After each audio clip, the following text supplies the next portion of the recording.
conversando, y también lo hace desde el punto de vista que conversábamos, como lo hacía Carmen, desde el punto de vista de protección del medio ambiente y agotar los recursos naturales. Me avisan si no se ve. ¿Se ve? Sí, profe, sí se ve. Quiero que te imagines por un segundo un supermercado gigantesco, completamente lleno de productos. Hay frutas y verduras, setas, carne, pescado, huevos, queso, leche y frutos secos. Pero no solo hay comida, también hay ropa, herramientas y utensilios de todo tipo. En resumen, absolutamente todo lo que puedas necesitar o querer se encuentra aquí. Y aquí viene la mejor parte. Todo es absolutamente gratis. Puedes entrar y llevarte todo lo que quieras sin pagar ni un centavo. Maravilloso, ¿no es cierto? Bueno, por la mayor parte de nuestra historia sobre el planeta, los humanos teníamos precisamente estos supermercados, y se llamaban selvas, bosques, mares y océanos. En algún momento, todas las cosas del mundo natural pertenecieron a todos los hombres y mujeres, y cualquiera podía sacar libremente de la abundante cornucopia de la naturaleza.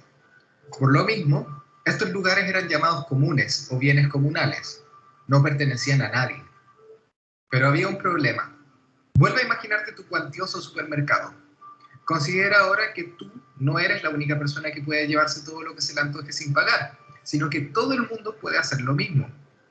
¿Cuánto crees que durarán los productos? Esto fue exactamente lo que ocurrió con nuestros comunes y se conoce como la tragedia de los comunes. Demasiada gente usufructuando egoístamente de un bien común terminan por agotarlo, aun cuando el agotamiento de este bien no les convenga.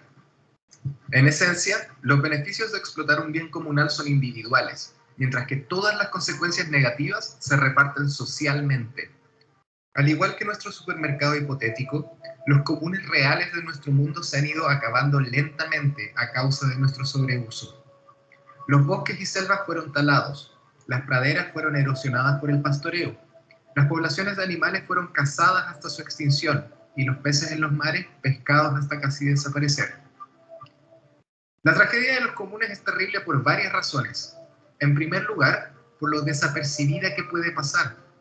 Cortar un árbol de un bosque difícilmente hará una gran diferencia, y cazar a un mamut probablemente no extinguirá a la especie. Los comunes son tan grandes que parecen francamente interminables, inagotables, infinitos. Pero ¿qué pasa cuando el ritmo de destrucción es mayor que el ritmo al que la naturaleza puede regenerarse? Un ejemplo muy claro de esto es la extinción de los grandes animales por la mano del hombre. Los seres humanos hemos extinguido a muchas criaturas a lo largo de los años, pero nuestras principales víctimas siempre han sido los animales grandes. Esto es porque estos animales suelen tener muy pocas crías, tienen periodos de gestación largos y se demoran mucho en alcanzar la madurez sexual. Cuando los primeros humanos llegaron a Australia hace unos 40 años, Ella excede de lo que nosotros queremos. Entre comillas, ¿se entiende esta noción de la tragedia de los comunes? Bueno, y desde el punto de vista incluso de lo que nos decía Harding, porque finalmente Harding como tratando de buscar un mejor concepto de la propiedad, sino que si bien se puede utilizar análisis económico de esa línea, lo hacía como sobre las consecuencias que tenía la sobreexplotación que estábamos haciendo de los recursos en nuestro planeta, ¿no? Esa era como la motivación que tenía Harding para trabajar de esta manera. ¿Se entiende entonces esta idea de la tragedia de los comunes? Entendiendo también que muchos de ustedes ya lo habían investigado. Sí, profe. Sí, profe. Ya. Y por otra parte, hay otro concepto que es relacionado con lo que estamos conversando ahora, que es la tragedia de los anticomunes. ¿Lo han leído? ¿Lo han escuchado? No, ese no. No lo había escuchado. ¿No? Ya, la tragedia del... No recuerdo que alguien me lo haya mencionado en sus trabajos, no recuerdo. Puede que sí, pero no lo recuerdo. Recuerdo que sí me hablaron de la tragedia de los comunes. La tragedia de los anticomunes es en el caso que nos encontremos ante una cosa donde nosotros tengamos el derecho de excluir, pero quizá muchos tienen el derecho de excluir, o yo decido no utilizar este recurso. Entonces, es algo que tiene titularidad de derechos, alguien podría ejercer este derecho de propiedad, pero lo tiene como un bien inerte que no está ocupando. por tanto está siendo infrautilizado. Es lo contrario de la tragedia de los comunes. En la tragedia de los comunes, como en el video que veíamos, nosotros irracionalmente y viendo que un bien es común y gratis, lo sobreexplotamos hasta que se extinga. Y por este lado nos encontramos con un bien que tiene su derecho de propiedad bien definido, pero que por alguna razón el titular de ese bien no lo está utilizando o por alguna razón, y habla el ejemplo típico de la tragedia de los anticomunes, son las patentes sobre determinados bienes, me refiero de carácter intelectual, que yo pudiera tener, por ejemplo, en el caso que yo hubiese creado una mejora de diseño industrial y por alguna razón yo decía egoístamente no compartirla con nadie más. Entonces, eso, como yo ocupo mi derecho de propiedad para excluir el resto, mire, para que se entienda más claramente, que en esta época COVID que nosotros nos encontramos, cuando se estaban desarrollando las vacunas, que lo que buscan es prevenir el COVID para que podamos salir de esta pandemia mundial que nos tiene a todos como todavía relativamente aislados de los demás estados, de las demás personas, se hubiese creado la vacuna del COVID y pensemos que solo una farmacéutica creó una versión, no como ocurrió que encontramos muchas versiones, creamos que solo una, se niegue a entregar la patente a nadie y que no le entregue la vacuna a ninguna persona. Entonces, eso sería una anticomún, es decir, nos encontramos ante un derecho de propiedad bien definido, pero que esta persona, que es quien detenta la patente, o este grupo, en el caso de cuando hablamos de las farmacéuticas, decide no entregar la vacuna a ninguna persona, a ningún grupo de personas, ni tampoco hace uso por sí mismo de este derecho. Por tanto, estoy haciendo una infrautilización de este recurso. Y en este caso, del ejemplo concreto que yo le estoy dando, es un recurso sumamente necesario porque nos encontramos ante una situación en que requerimos esta vacuna para poder continuar con nuestra validad económica, social, etc. Esta es la tragedia de los anticomunes. Un poquito más compleja que la otra. Y yo les mencionaba, y en el video también se mencionaba, y que una de las formas en las que nosotros podemos evitar las consecuencias de esta tragedia de los comunes, bueno, en el video uno realmente lo que puede concluir del video, de los ejemplos concretos que se muestran ahí, imagino que las imágenes donde muestran a la gente que se agolpa en el supermercado deben ser esas imágenes del Black Friday en Estados Unidos, donde la gente se vuelve loca comprando como a precios muy, muy bajos, cosas tecnológicas, etcétera. Realmente muestran que como la estupidez del ser humano, ¿no? Y bueno, y también muestra hartas imágenes de el nivel de sobreexplotación que hemos hecho al territorio, y de hecho, yo no quise continuar con el video porque es un video un poquito más largo, después continúa trabajando sobre cómo también nosotros hemos sido la especie que ha ido extinguiendo otras especies. Entonces, es como, ahí uno tiende a cuestionarse las bases sobre las cuales uno trabaja en análisis económico del derecho, sobre que en efecto sí somos muy egoístas, pero aparte de ser egoístas, a veces actuamos estúpidamente, cosa que el análisis económico del derecho o la teoría económica le dice que no, que nosotros somos seres racionales y que siempre actuamos egoístamente pensando en nuestro propio bienestar. Del ejemplo que nosotros veíamos, que se veía ahí, no estamos pensando en nuestro propio bienestar. Entonces, sí creo que se actúa muy egoístamente y muy estúpidamente. Bueno, y quizá algo que no se podrían haber anticipado es este momento actual de consumo, el consumo me consume, quizás eso es lo que no logramos coincidir, ¿no? Ya, y yo les mencionaba que algunas de las formas de mejorar esta tragedia de los comunes o de poder permitir la propiedad colectiva sería a través de marcos regulatorios.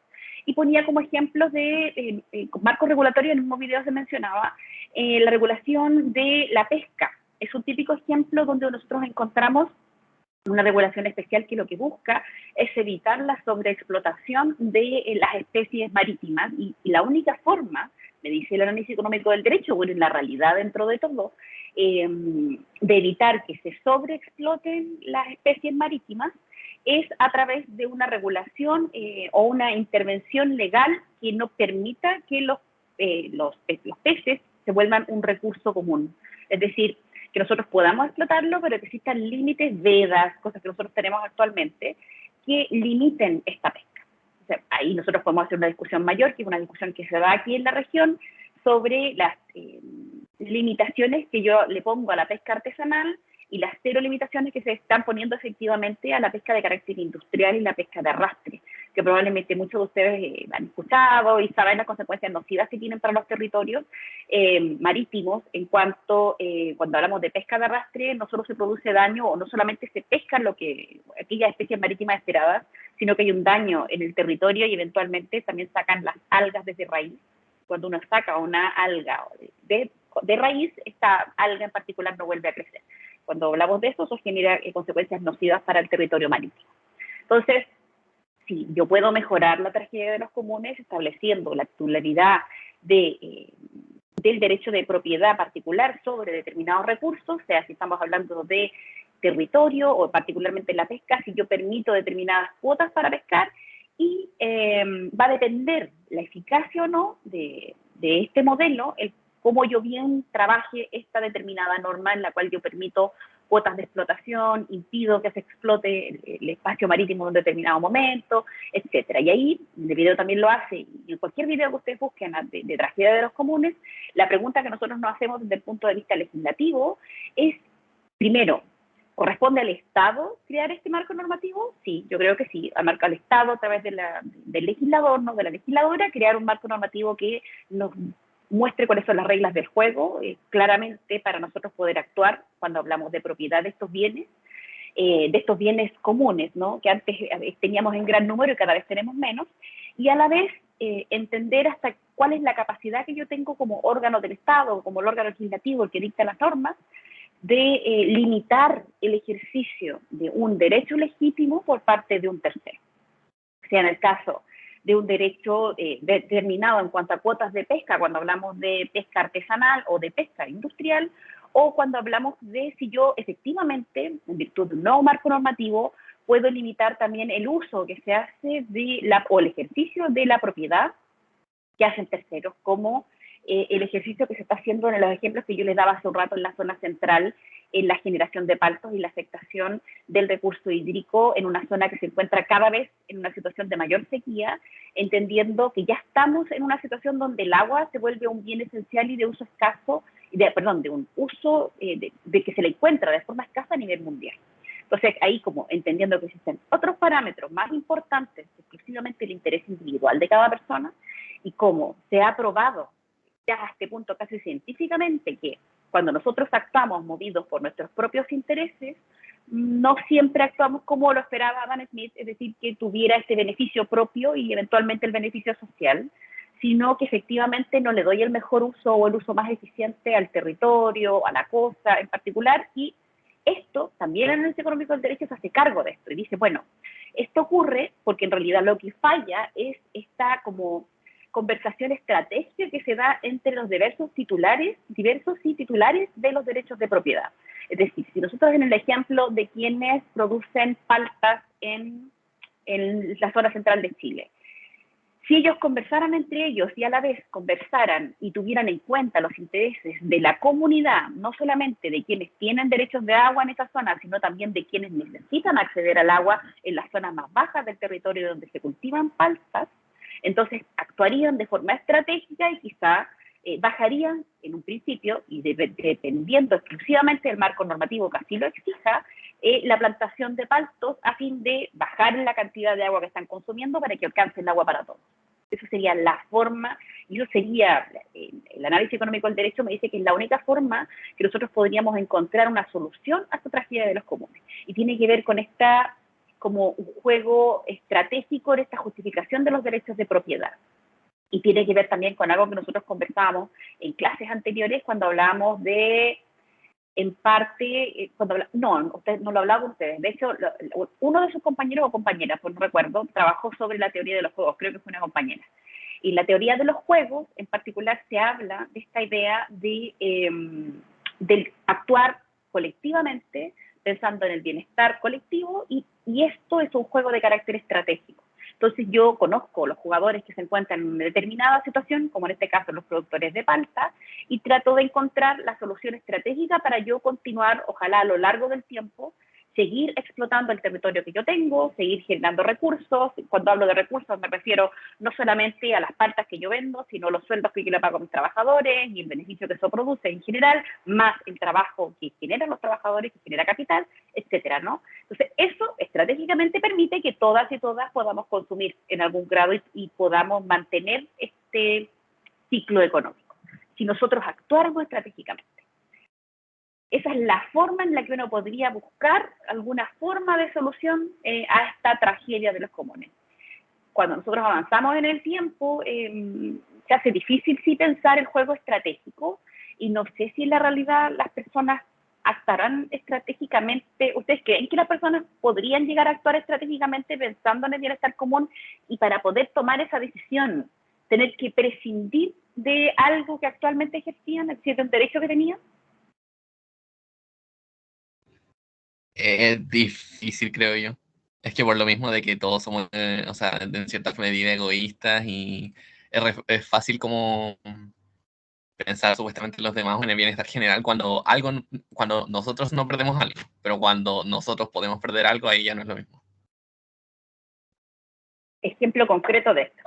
Cuando se hablaban de los fondos de pensiones, existe toda una objeción, todos estamos de acuerdo, no más, o la gran mayoría, quizás no todos, la gran mayoría está de acuerdo con no más AFP, pero cuando se empieza la discusión bueno, no más AFP, ok, sí, no funciona, no, las pensiones no son buenas, pero cuando se trata de llegar como a algún sistema, nunca se llega a acuerdo, porque se dice, bueno, entonces, ¿quiénes ganan más debieran cotizar más? No, una explosión así, no, pero ¿por qué? Yo tendría que cotizar más y pagar los costos de otros, los que tienen menos a la vez, bueno, no, si yo no tengo, por tanto, otro tuviera que pagar. Cuando se hablan de fondos solidarios en la AFP, mucha gente, incluso los que son parte de este movimiento no más AFP, se molestan porque dicen de que los fondos de nosotros son individuales propios y que no tienen por qué asumir los costos de un tercero, es decir, no quieren un fondo solidario. Entonces ahí es donde se produce esta discusión, porque bueno, ok, ¿cómo mejoramos entonces el sistema? Si nosotros no estamos dispuestos a ello. O, por ejemplo, también la discusión ahora presidencial para ambos candidatos.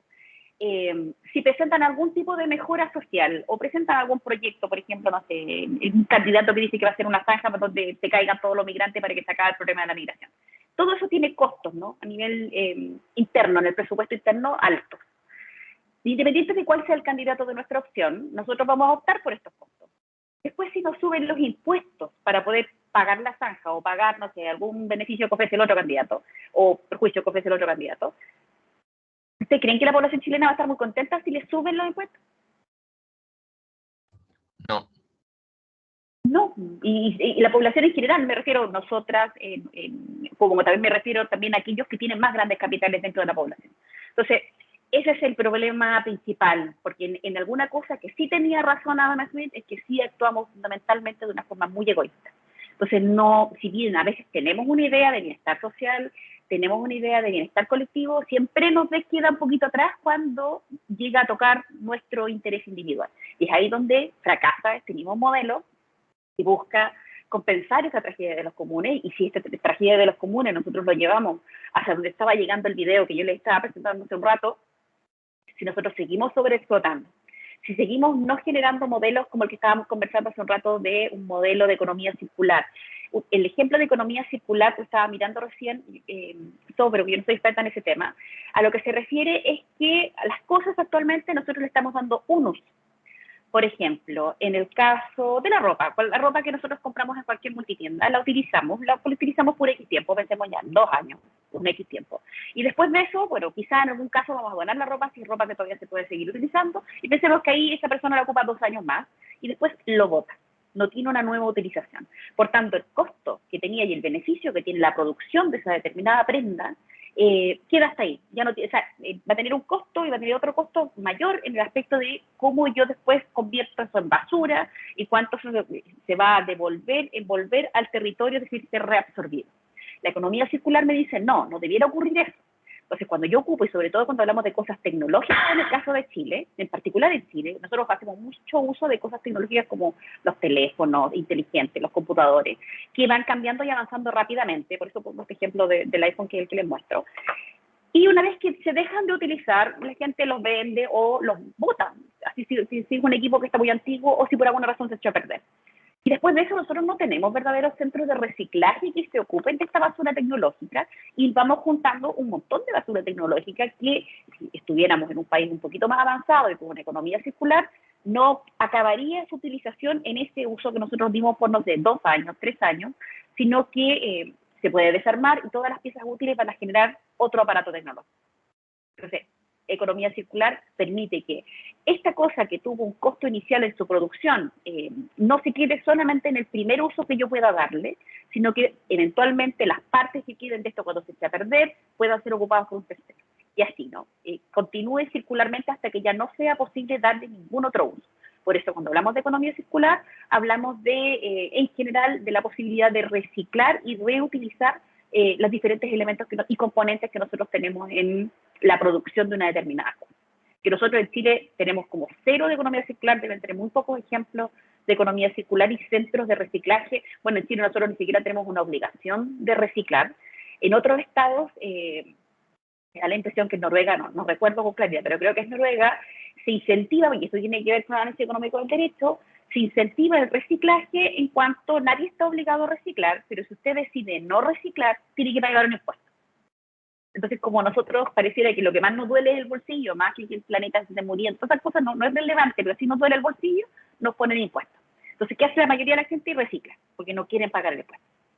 Entonces, se logra el objetivo y tiene que ver con lo que nosotros conversábamos en la creación de la norma desde el punto del análisis económico del derecho, a través de esta creación de este impuesto. Entonces, yo garantizo que todas las personas efectivamente cumplan con el imperativo que yo busco, que es que reciclen. Una vez que reciclen, yo entonces genero estos sistemas de economía circular, donde yo ya no utilizo una cosa una vez, sino que lo ocupo muchas veces, con el beneficio que eso va a tener para la sociedad, etcétera, y que ya no vamos a tener tanta concentración de basura como la que nosotros tenemos actualmente en Chile. Eso es lo que en general nosotros, bueno, lo que hemos conversado hasta ahora en esta idea de cuando nosotros hablamos de estos incentivos.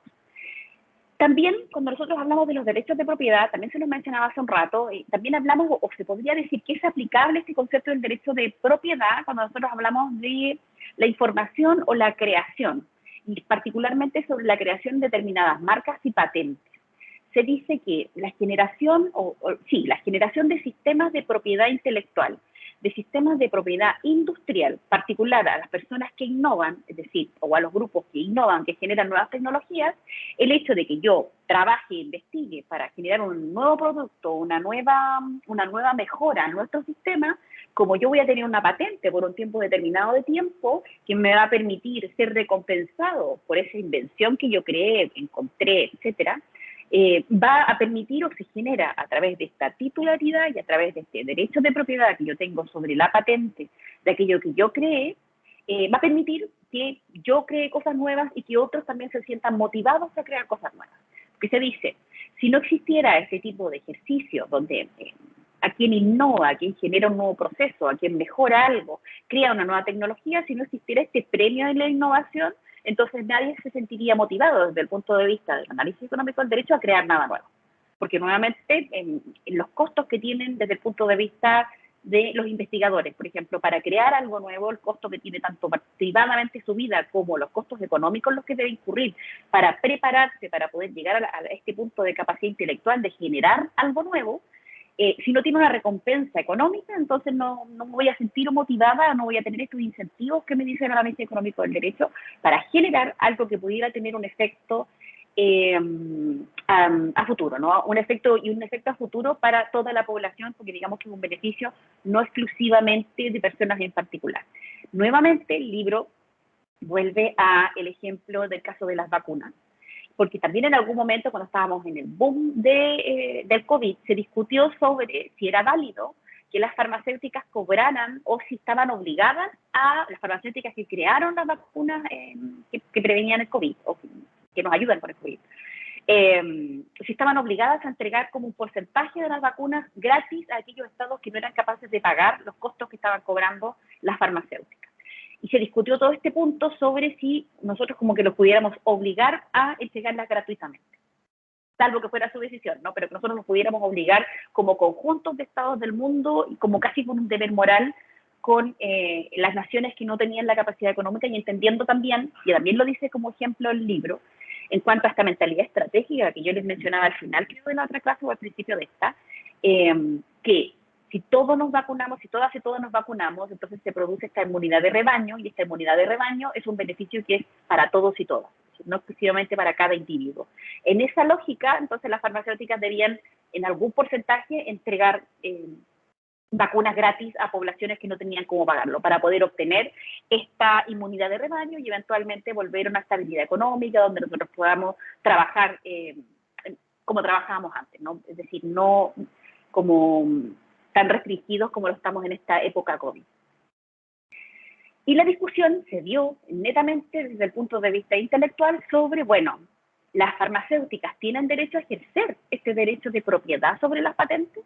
¿O qué pasa si nosotros transgredimos ese derecho de propiedad y los obligamos a entregar las vacunas gratis, se van a sentir motivadas esas farmacéuticas u otras en lo futuro a generar vacunas tan necesarias para una situación como la que nosotros nos encontramos.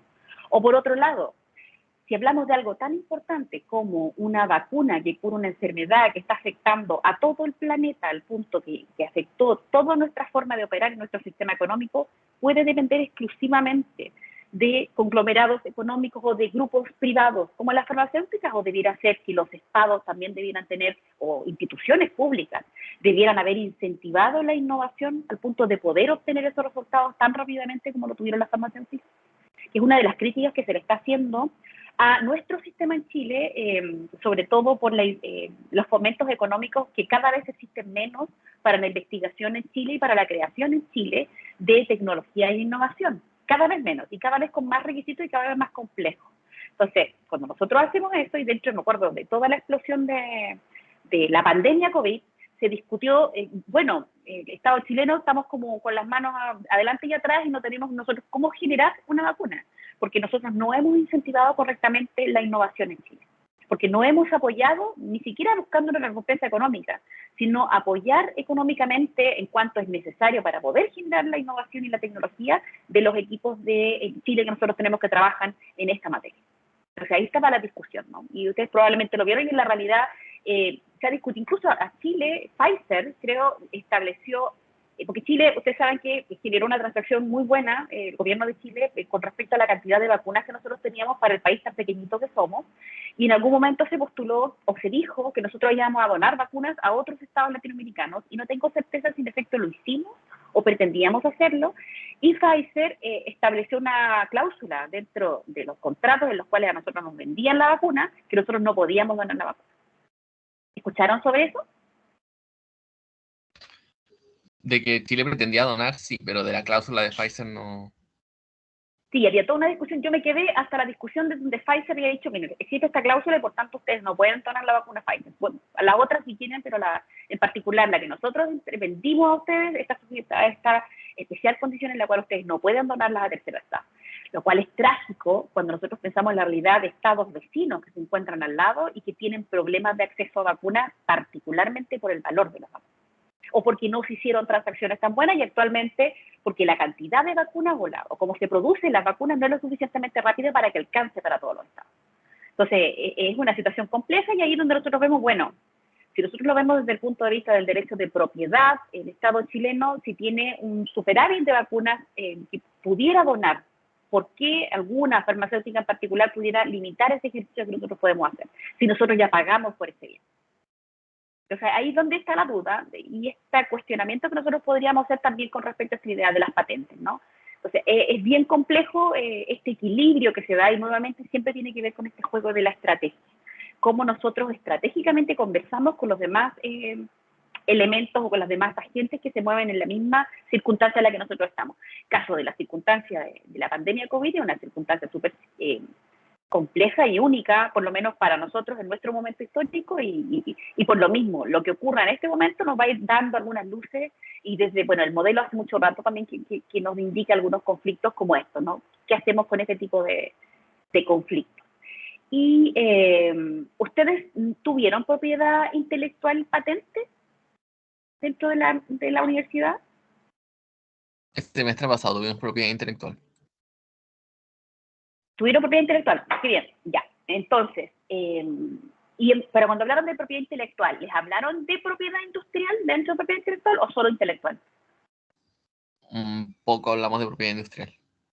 Porque generalmente se les habla. Entonces, ¿entiende cuando hablamos de propiedad? ¿Ustedes entienden el concepto cuando les digo patente? Sí, patentes de invención, cosas así. Ya, ¿y están de acuerdo con la existencia de patente? Porque me imagino que el profesor o la profesora le explicó desde cuándo se crean la patente y por qué son importantes, ¿no?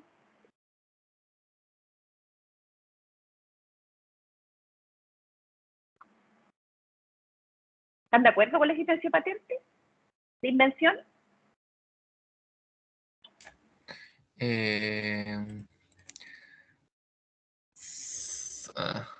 que es complicado. Porque desde el punto de vista de, no sé, uno crear algo, por ejemplo, inventar algo, obvio que uno quiere que tenga protección jurídica y que a uno se le acredite por el uso ajeno de esas patentes, pero de repente, no sé, bueno, siempre se pone el caso de, incluso antes de la pandemia, siempre se pone el caso de la medicina o las vacunas o las curas a la enfermedad, que es como o lucras con ello o realmente cumples tu objetivo, entre comillas, de persona que trabaja en la salud, de buscar Ayudar. alcanzar a la mayor parte de personas posibles con ese beneficio de la cura o la vacuna o lo que sea, de forma gratuita en lugar de lucrar con eso. Entonces siempre está como esa discusión. Creo que, no discusión. recuerdo, parece que fue el que encontró la vacuna de la polio, el que la donó. Es el ejemplo que siempre lo dan, que existiendo el derecho porque todo esto es un derecho que nosotros podemos ejercer, pero bueno, yo puedo renunciar a mi patente también. Y él decidió entregar la vacuna libremente a la población y por eso esa es una enfermedad que actualmente se encuentra superada. Creo que era el de la polio. No me recuerdo el nombre. Entonces, se da el punto a mí, cuando a mí me pasaban propiedad intelectual, que a mí me pasaban propiedad intelectual e industrial como un mismo ramo, entonces me lo pasaban de forma conjunta porque aparte la ley que regula la propiedad intelectual e industrial en Chile es como no la misma normativa, entonces me lo pasaban de forma conjunta. Y en esa línea decían que es una de las justificaciones para que existieran las patentes y toda esta regulación de la propiedad industrial era este punto sobre la innovación, tecnología, la única forma de generar y nuevamente desde el punto de vista del análisis económico del derecho, de generar innovación, generar tecnología, mejorar los procesos, es entregando algún incentivo económico más allá de un determinado sueldo a las personas. Y estos incentivos económicos son estas protecciones que se dan, que a todo esto no son protecciones eternas, ¿no? Dependiendo del tipo de derecho del que nosotros estamos hablando, son por la vida del autor y a veces por unos 20 años más, o solo por 20 años, a veces por 30 años, depende de qué patente estemos hablando o de qué regulación estemos hablando, en el caso de la propiedad intelectual, cuando hablamos de la protección de una idea, no de la protección de una innovación. Entonces es un tema difícil de discutir y cuando hablamos de vacunas se vuelve un poquito más difícil de discutir y cuando hablamos de la vacuna COVID, entendiendo la situación actual en la que nosotros nos encontramos, es sumamente difícil de determinar qué es lo que debe primar. Yo creo en lo particular que debe primar el interés conjunto, ¿no?, de todas las personas y el bienestar, en este caso, de la gran mayoría de las personas, y esto quiere decir que la gran totalidad de la población mundial debiera ser vacunada, que es una de las conversaciones que se están dando entre los estados que han tenido más acceso, porque tienen más poder económico o han negociado mejor, a vacunas COVID, que eventualmente, y creo que en el caso de los diversos estados africanos, que muchos de ellos no tenían acceso a la vacuna, recibieron algunas donaciones de estados, no sé en particular cuáles estados, pero sé que sí estaban conversaciones de generar donaciones a estados que no pudieron quizá en su momento tener una mejor negociación, en el caso de las vacunas COVID. Pero claro, suena como horrendo en algo tan fundamental como el acceso a una posible cura de una enfermedad tan grave, el que tengamos que estar negociando, o estos juegos estratégicos que yo les mencionaba hace un rato. Y yo les hablaba, el texto también empieza a conversar y empieza a hablar desde el punto de vista del consumidor y cómo nosotros determinamos consumir un determinado bien. Si nosotros seguimos a Smith nos dice que nosotros vamos a consumir aquel bien que a nosotros consideremos como más eficiente. Cuando hablamos de eficiente, en un principio, un primer concepto que va a definir la eficiencia es que sea aquel producto que es más barato que otro. Pero dice, si este fuera el único criterio a definir, si nosotros escogiéramos siempre el producto más barato, entonces el producto más barato va a ser el producto quizá más ineficiente o el peor producto. Por tanto, si nosotros todos actuáramos de esa manera, siempre escogiendo solo lo más barato, entonces quienes producen siempre van a producir productos mediocres. Eso es lo que me dice en general.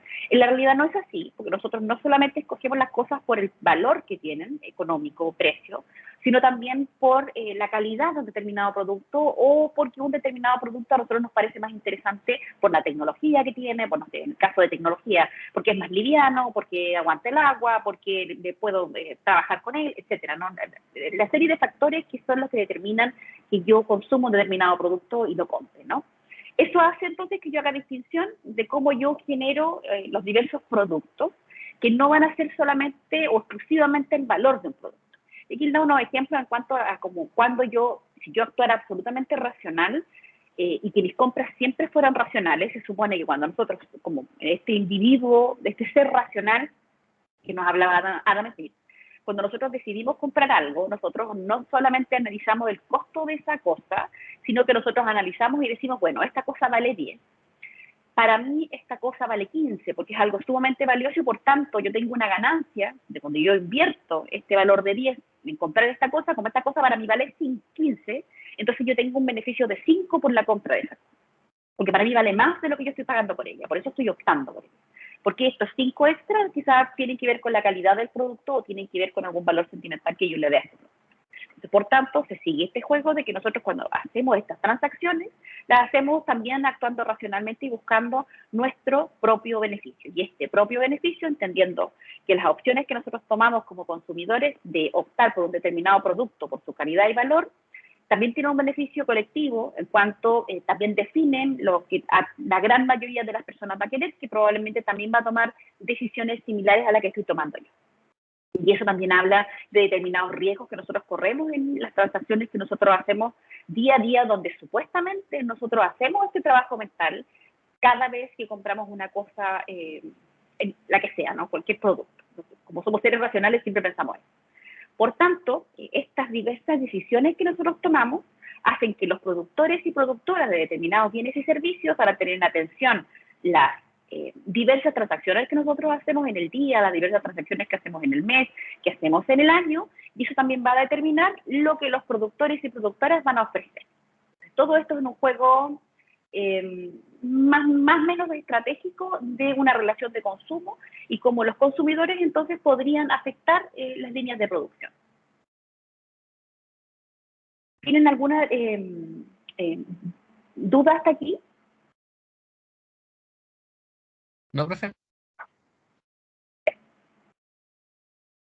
Lo último que les voy a decir ahora, porque después hace una distinción en cuanto a bienes públicos y privados y límites al derecho de propiedad, dentro de los cuales ustedes ya tienen alguna noción, tanto desde el derecho civil como lo que hemos revisado aquí, habla otra cosa que nosotros podíamos pensar, es algo que dice George Akerlof, quien ganó también un premio Nobel de Economía, pues acuérdense de que todo lo que es análisis económico del derecho en algún momento se consideró tan brillante que muchos de los autores se les dio premio Nobel de Economía como por las ideas súper brillantes que estaban teniendo. Y él habló un artículo que se llama El problema de los limones o The Cost of Lemon. Dice que es un concepto clave que resulta aplicable a las diversas regulaciones y se refiere en particular a los costos que tienen las transacciones en estas relaciones de consumo, aquellos costos como amargos que nosotros pudiéramos tener en la compra de determinados bienes y servicios. Entonces, voy a quedar hasta aquí. En la próxima clase vamos a seguir revisando este texto. Este texto se lo voy a subir el día jueves a la plataforma para que lo puedan revisar, porque creo que mañana es feriado, ¿no? Sí, profe. Ya, entonces se lo voy a subir a la plataforma y ahora, terminando la clase, le mando a Sebastián Pizarro, que me dice que es su delegado las rúbricas. Sebastián, ¿está ahí? Sí, profe. ¿Me puede mandar un mail para yo tener su dirección y contestarle con las rúbricas? Ya, profe. Ya, muchas gracias. Dígame. Quería preguntarle sobre la prueba. La prueba es el próximo miércoles de la otra semana. Voy a decir, ¿es el próximo miércoles? Sí.